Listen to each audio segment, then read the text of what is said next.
Македонскиот устав не предвидува никаква можност за разрешување на уставен судија ниту од законодавната, ниту од извршната власт. Уставните судии со порака до институциите дека претениците со било какви законски решенија не може да бараат нивна интерпелација, бидејќи овластувањето на собранието завршува со моментот на избор на уставните судии.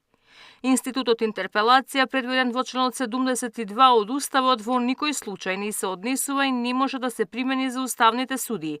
Во спротивно се губи смислата на Уставниот суд и се прави тешка повреда на Уставот, од причини што на тој начин се прави и упад во четвртата така наречена уставно-судска власт, во самостојноста и во независноста на Уставниот суд, велат оттаму. Реакцијата на Уставен доаѓа откако ДУИ најавија интерпелации за уставните судии доколку донесат одлука за Законот за јазиците, но беа и против интерпелациите на членовите на Судскиот совет. Изгласаната недоварба на 5 члена на судски го следи американската амбасада. Амбасадорката Агелер вели дека важно е целиот процес да биде јасен и транспарентен.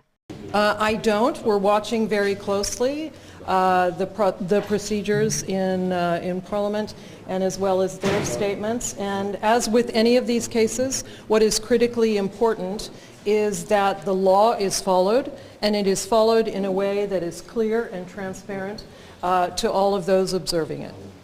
Од судски засега не споделуваат информации дали и кога ќе биде свикана нова седница, откако беа изгласани интерпелациите на 5 члена. Владеачкото мнозинство победа да бидат изземани од работата на ова тело, но Дамева, Црвенковска, Адеми, Чачарова, Илиевска и Мустафа веќе се изјаснија дека не планираат да поднесат оставки.